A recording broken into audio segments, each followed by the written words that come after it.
You always want to say there's no one way to be a Princetonian.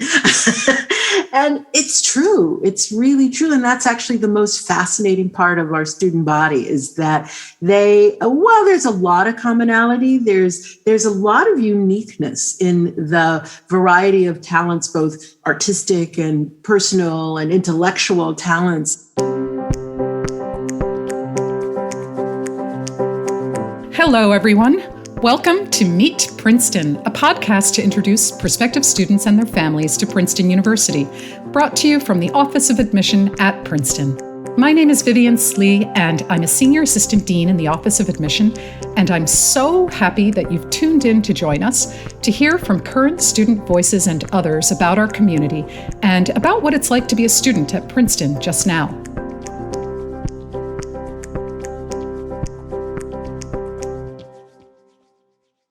We've got some really great episodes in the works and are so very excited to be here with you again. To kick off this season, we have two very special guests. I can't think of two people who are more in the know on campus, who are involved at so many levels, and who kindly let us drop in on their conversation as the academic year begins. So let's welcome in conversation Dean of the Undergraduate College, Jill Dolan, and Vice President of Campus Life, Rochelle Calhoun.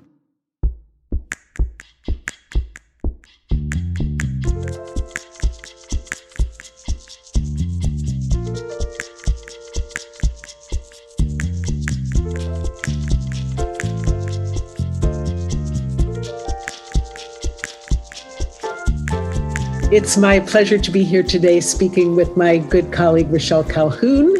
And we're just going to talk about some things that might be of interest to prospective students as we look toward the beginning of the 21-22 academic year. That sounds terrific.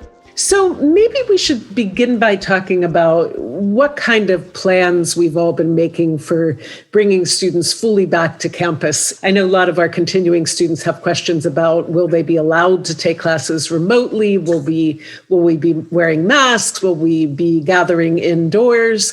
I know both of us have been working on this question for many, many months.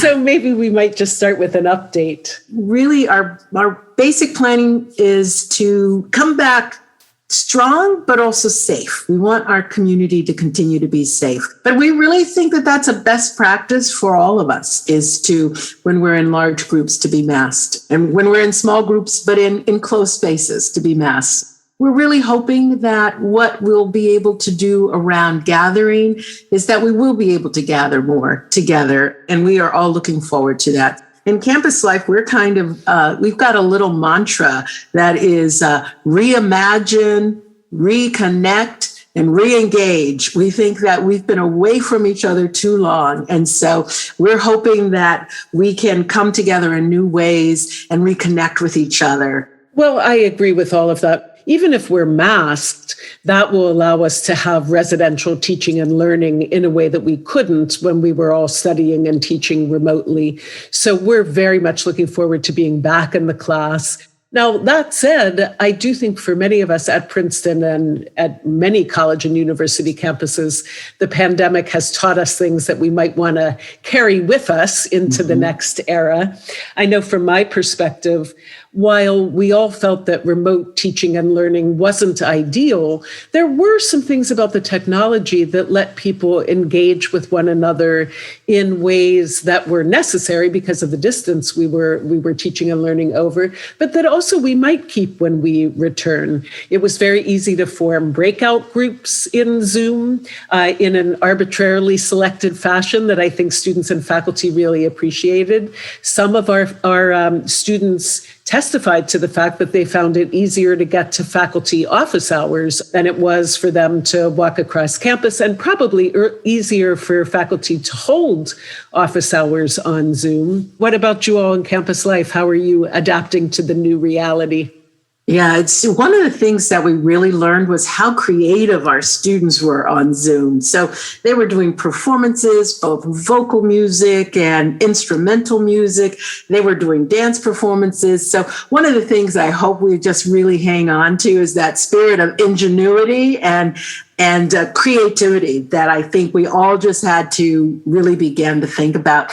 But like faculty office hours, we found that meeting with our career counselors, meeting with our psychological services, some of those meetings were really facilitated by the fact that students could, pop into the Zoom room from wherever they were, in fact, and be able to engage. So we, in Campus Life, we're also trying to think about what were the lessons learned and what were some ways in which we actually lowered barriers to access to certain services and also really encouraged much more accessibility for many of our students. So we're very much thinking about that because there were some real lessons to be learned that we want to carry into this coming year, even as we're excited to be back in person.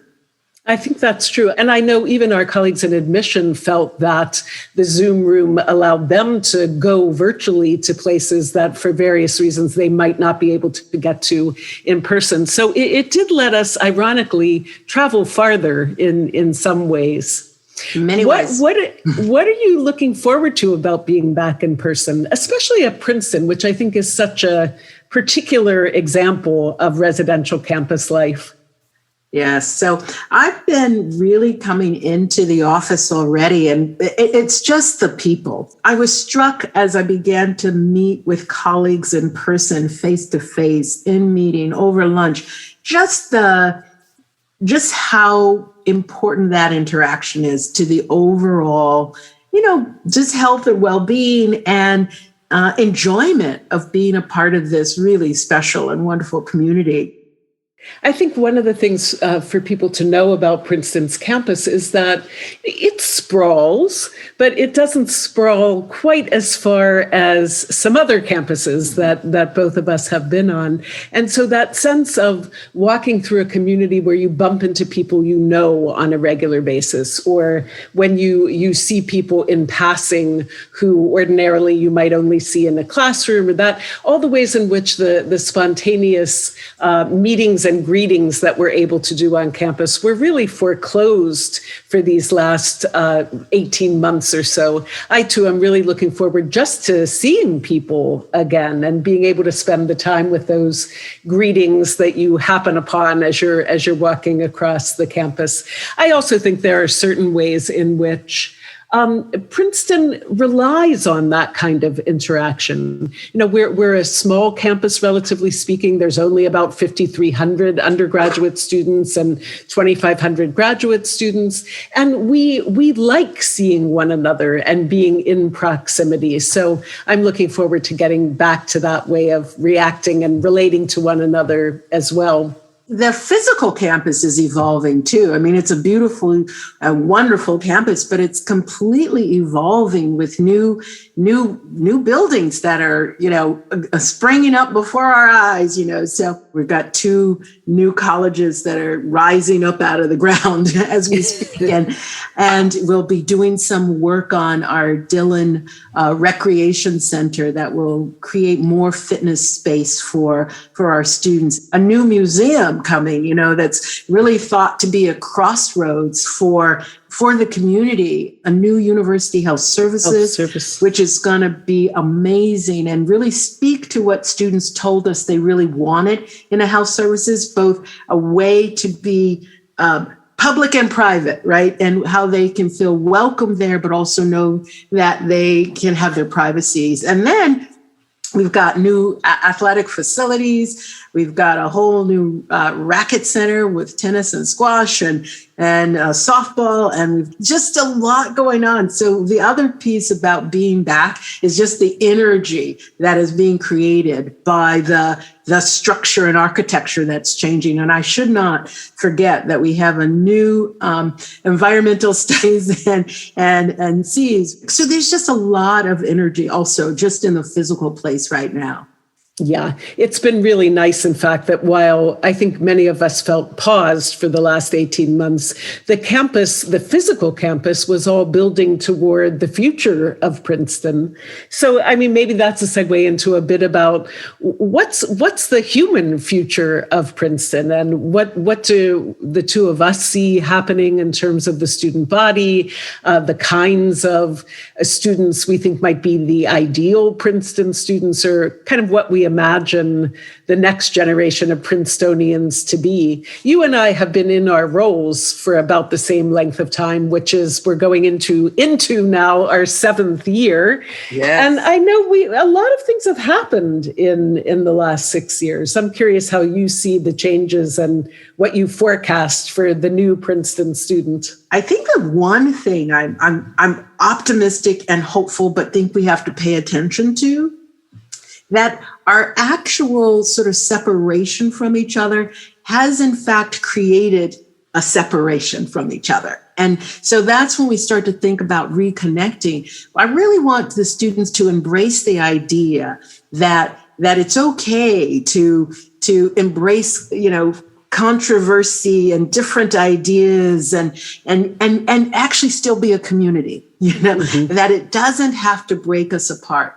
But we've been so physically distant from each other that I think that's if I had a worry, that's the worry. But I'm also optimistic that our students will come back ready to re-engage with each other and to really sort of rebuild community, because I think we have to do some rebuilding. I think we do. Yeah, I think they'll be ready, though. What are you thinking about? I think so. And I think ironically, or maybe not ironically at all, Karen Richardson, who's been our Dean of Admission now for, I believe, 2 years, maybe this is her 3rd year.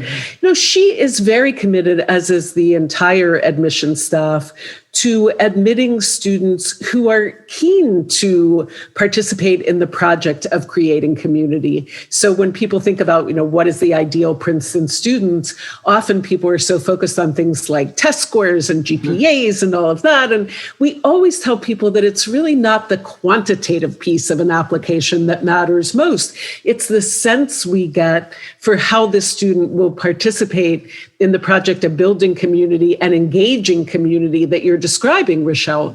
So someone who really is committed to engaging those difficult dialogues, as they're called, or who wants to not just create controversy for the sake of controversy, but knows that the world we live in right now is full of polarized perspectives, and that what we should be doing on Princeton's campus is not just reifying the polarization, but finding ways to really explore different, really divergent perspectives and trying to interrogate them, find out what's good about them, and converse over them instead of letting them remain entrenched. I think our academics are set up to facilitate that, since undergraduate research is very important for students at Princeton. And we really encourage them all to take up important issues that they feel passionate about, that have some purchase on the larger local or national or international community, and really apply all the academic skills and insight they're learning here to just those questions,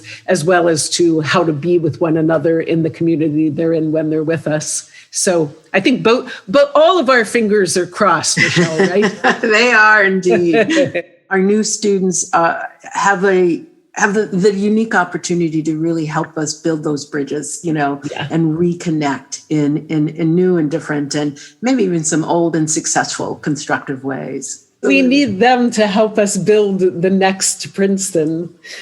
Are there things you would say from your perspective that are unique, given other places where you've done this work, about Princeton for our students? I mean, I mentioned the student research and the thesis project, which no other campus really has, certainly a required thesis project. Right. What are the other things that distinguish us?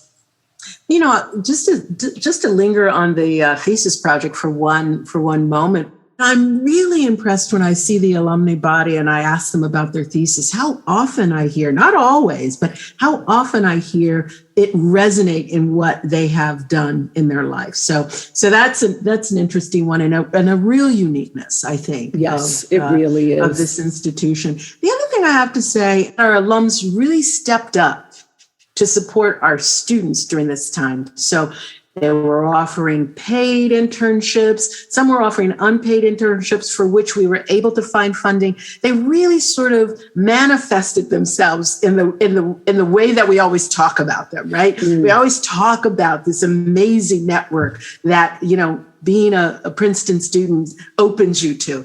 They really stepped up for that. And that in and of itself, too, I think is a huge benefit and a uniqueness of this institution, that our alums stay so connected, not just to Princeton, but to Princeton students, and have a desire to be helpful and supportive. So those are two things that strike me. Oh, the other thing is that everyone wears orange and black. That's another thing.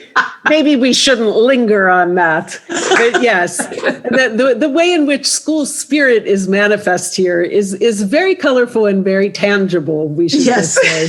But I think you're right. Your point about the alums, I've taught and worked on other campuses, and I have never been at a place where the alumni presence was so palpable over so much time. It's partly because alums tend to return to campus for this ritual we call reunions, many years in a row often. But their demonstrated commitment to new generations of Princetonians really is quite remarkable. We sometimes call the campus, as you know, the orange bubble. But in fact, that bubble really extends all over the world in terms of the kind of network that Princeton alum provide for one another and for students who are currently on campus. And I do think you're right. The pandemic really demonstrated that in really palpable ways, which is exciting. It makes it a kind of cross-generational campus. Absolutely. Ways that I think others sometimes aren't. Rochelle, it's always a pleasure to talk to you, especially about, encouraging people to think of Princeton as a wonderful place to come for 4 years, to be in school and get a terrific education, as well as terrific opportunities to meet a whole range of other students and faculty and staff. So happy to spend this time engaging you on these questions. Yeah, really, really nice. It's always a pleasure to speak with you, Jill. And also, Princeton, it just has so much to offer. So you never are at a loss for the many, many wonderful gifts that are available here for our students and for prospective students. And it's really a joy to be able to talk about it. It really is. Thanks a lot. Thank you.